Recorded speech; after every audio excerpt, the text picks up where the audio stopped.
So Jeremy from the Quartering, the Quartering, you know him. So he's seeing something that I think we've all seen for a while now, and I don't know why it's taken this long to. But the Quartering exposes YouTube's censorship campaign as algorithm destroys anti-woke channels. That's how it's been. Like back when I was doing more political stuff, I was able to record in real time as comments were being deleted. Like, I'd get a comment. I would go to reply to that comment. It wouldn't go through because the comment was deleted by YouTube. This isn't new. That was back in 2020, 2021.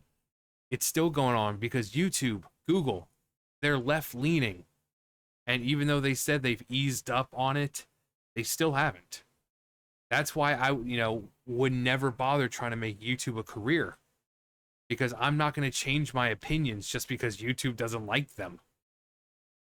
So, when people say, oh, you've been doing this for how long? You only got 5,000 subs and blah, blah. I make videos because I want to. I'm not doing it to get paid because, again, keeping up with trends. I'm close to 40 years old. I don't care about keeping up with trends. I don't. I don't have enough time, enough care in the world to edit, because people today are like fucking kids. Edit flashy noises, lots of sounds in your face, and if it's not like that, there's like, oh, well, I'm not interested. And I'm not going to change my personality to be something like a fucking Markiplier or Jacksepticeye or any one of those people where they like overly do everything. Like, oh my god, guys! Oh my god, I'm fucking scared. No, I'm not doing that. I'm not doing that. I'm not changing who I am to fucking make money. But Jeremy, he's got coffee brand coffee. I think he has another job on the outside. But Jeremy, where have you been? Like seriously, you're just now realizing this? YouTuber Jeremy had Hambley, also known as the Quartering, has revealed the devastating impact YouTube's algorithm manipulation is having on his channel, exposing a coordinated soft censorship campaign targeting creators who challenge progressive narratives. I was shadow banned. People were like, John, I'm looking you up. I can't even find you in the search results. So again, this was 2020, 2021. Jeremy, where have you been living under a rock? Like, that this is happening, and you're just now realizing the consequences. I mean, you're constantly promoting other sites like Kick and Rumble and stuff like that. This is happening, and then when your channel takes a hit, and I have no ill will against Jeremy, but just it's taking you this long to speak up. I mean, you're constantly saying stuff about it. His breakdown of the platform's systemic suppression demonstrates how big tech companies are weaponizing their algorithms to silence dissenting voices without the transparency of outright bans. Again, I was shadow banned. I was getting people saying, hey, John, I can't even find you in the search results. Looks like you're shadow banned. I'm like, yeah, wouldn't be surprised. Because I say things that YouTube doesn't like. And again, I'm not changing my views or my opinions just to fucking make money and to get in YouTube's good graces. I don't care about that. I'm speak against the bullshit. If people like it, great. If you don't like it, great. If I make money, great. But that's not why I'm here. I make videos that's why my channel's so sporadic. One day I could be doing I don't know, like a Ocarina, well, not Ocarina of Time, but like a Twilight Princess playthrough. And then, like, the next day, I could be talking about the bullshit, DEI bullshit going on in Hollywood. Another day, or the same day, I could be outside, in the backyard and making a video of the cats. It's sporadic. There's no set schedule. And if I cared about the money, I'd be uploading all the time. But there's sometimes days, a week, where I just don't really post anything. But then people are like, oh, you wonder why? It's like, if I cared, I'd be making the effort to make more videos. Just imagine living in 2025 and thinking that every YouTuber is out to make money. That some people don't, that maybe some people just want to make videos. I know, crazy concept.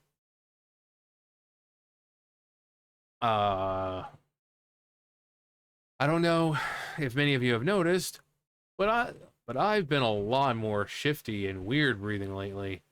And it's because I'm having near daily anxiety. There's been something going on with my YouTube channel over the past couple of weeks, and I have been spending almost every single night trying to figure it out. What's there to figure out? You're on YouTube, YouTube owned by Google. Google, YouTube, they don't like your opinions, so therefore they're going to suppress you. What's to figure out, Jeremy? Again, I don't hate this man. I have no ill, but it's just what are you trying to figure out? You say things YouTube doesn't like. It's simple as that.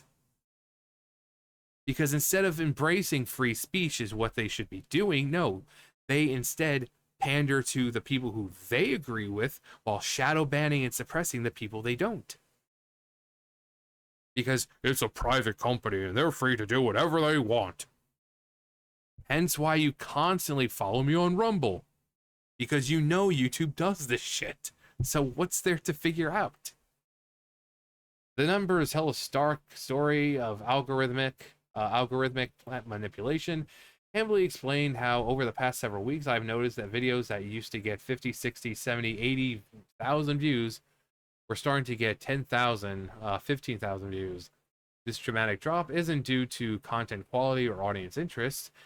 It's the result of YouTube deliberately throttling his channels that don't align with the platform's ideological preferences. So what are you still trying to figure out, Jeremy? Again, I knew this crap when I was doing it back in 2020, 2021, when I was able to record comments on my channel getting deleted in real time.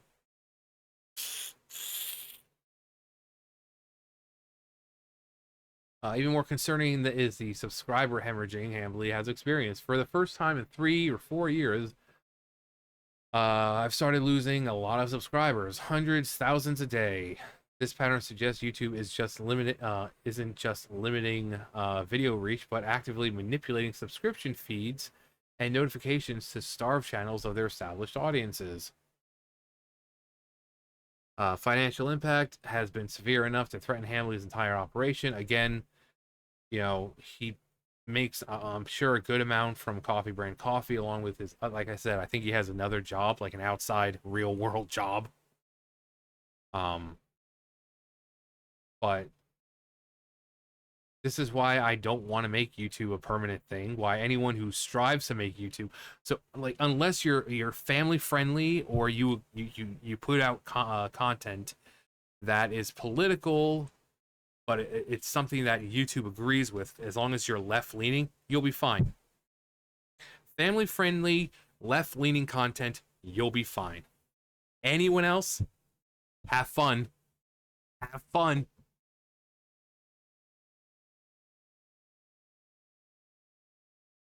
Where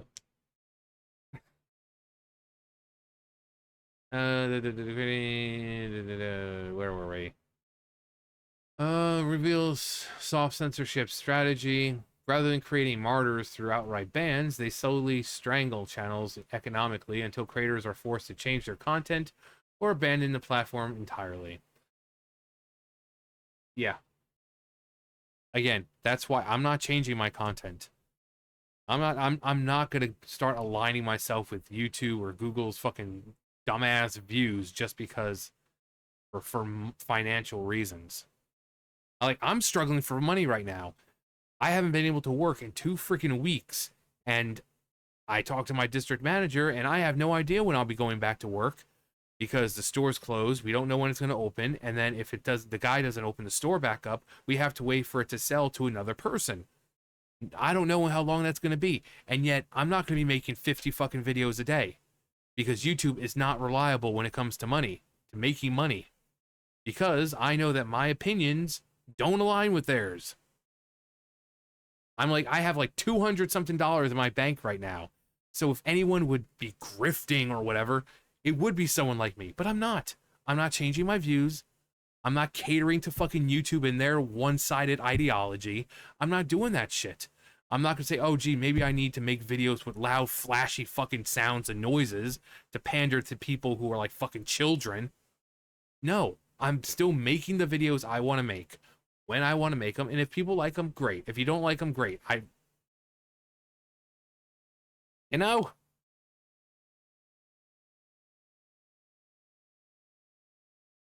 Emily's experience represents a pattern affecting anti-woke content creators across the platform. While YouTube publicly claims to support diverse viewpoints, they don't.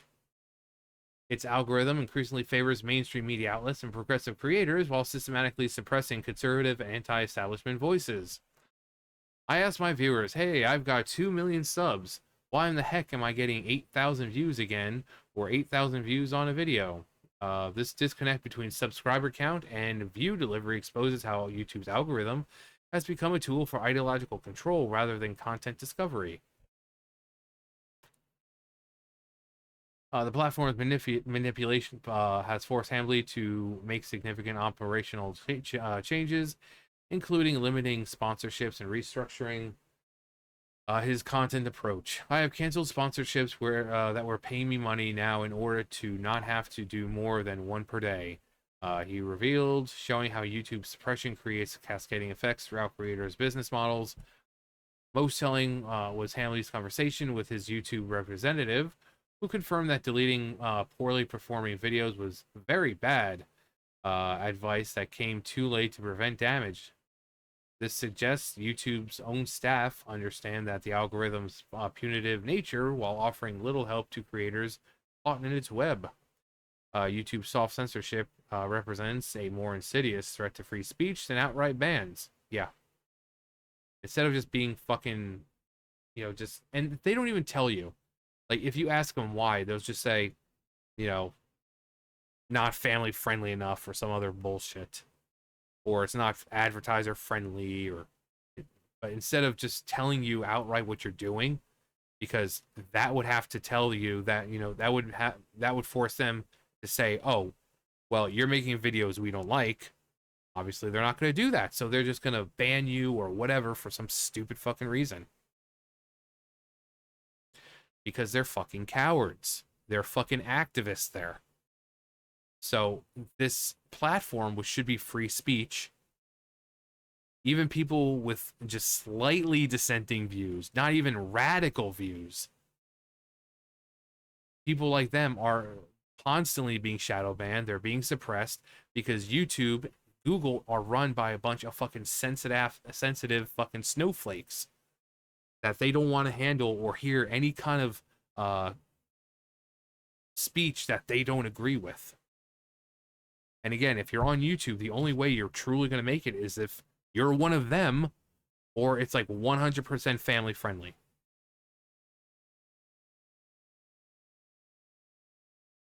By manipulating algorithms to slowly strangle channels, the platform maintains plausible deniability while effectively silencing voices that challenge approved narratives. Hambly's transparency about his process exposes how big tech companies are reshaping public discourse through invisible manipulation rather than transparent moderation.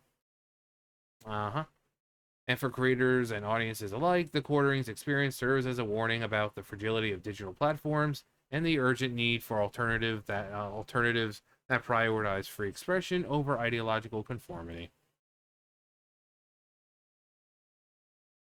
I don't know if I can take him on his word when he could easily be losing viewership because of how much he's been clowned on for the failure of his coffee brand coffee and his poor handling of the scandal.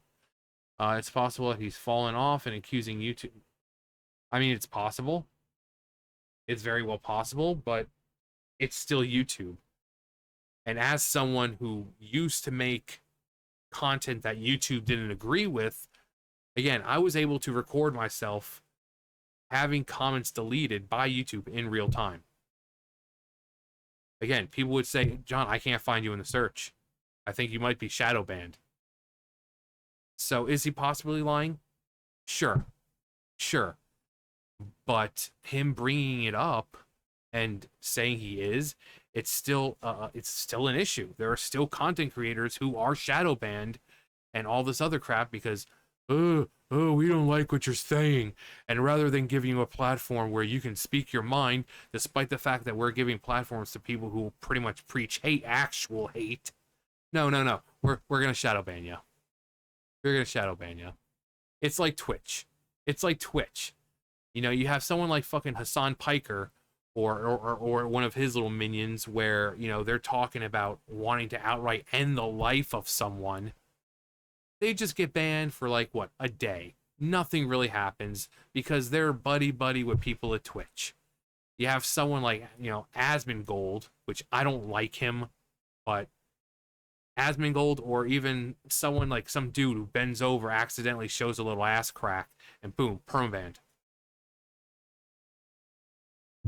So it's either free speech for everyone or free speech for no one. You can't pick free speech for just one fucking side. And yes, oh, it's a private company. Yeah, I get that. But then when you start choosing who gets free speech and who doesn't, you're making it a bigger issue for everyone. Because that's when you get people like Jeremy coming out who have have some kind of influence, who know people. You know, you have people talking on Twitter, on Instagram, on all these other social media networks. Is that the kind of look you want? So it becomes a bigger problem. So it's either free speech for everyone or free speech for no one.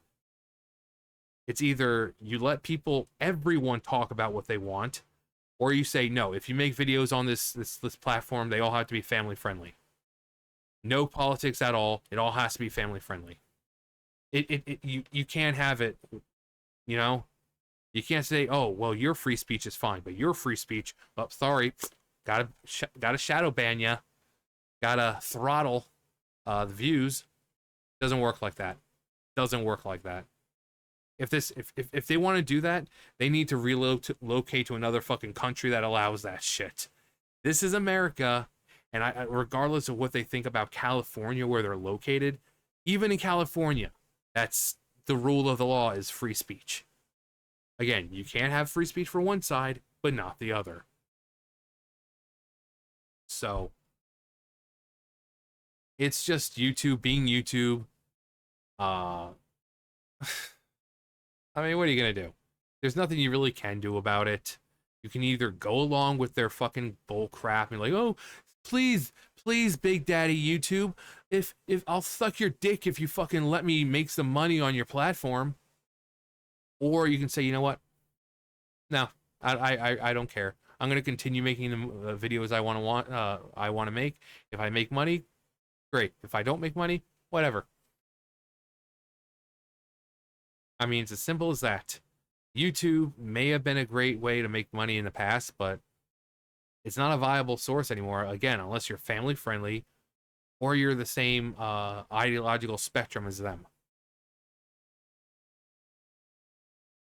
Which is one reason why I'm probably not as big as I should be, because while yes, I do gaming stuff, I call out the DEI stuff. I talk, I'm not talking about like, oh yeah, the thing between Donald Trump and Iran. No, I'm not talking about that. But when it comes to the stuff like in Hollywood and games and comics and stuff, yeah, but that's, again, speech that YouTube doesn't like. So while it allows me subscribers, it's not going to give me a huge boost in subscribers because it's still holding me back. And yet, if I cared about the money, I would change it. I'd be like, all right, I'm just going to change to nothing but gaming channel. No. Again, I make the videos I want. But congrats, Jeremy, on realizing what we've all known for the longest time. And again, even if he's lying, it's still an issue that needs to be called out. Because YouTube is still not full free speech. You'll have a channel that's outright showing like murder or nudity or something, and YouTube, that's A-okay. But you show someone in a freaking bikini or something, you're like, nope, sorry. It's fucking stupid. But welcome to the club, Jeremy. A little late. I'm sure we have jackets still somewhere. I don't know. We might have given them all away, but yeah. Anyway, whether you like him or you hate him, whether you disagree with him or disagree or agree, The fact is, everyone should agree that it's either free speech for all sides or free speech for no sides, and that you can't just say, well, your side has free speech, while we're going to completely censor that side. Any normal person will say, yeah, it's either free speech or no speech. But anyway, that's going to do for me. You guys know the drill. I'll see you guys later. Bye, guys.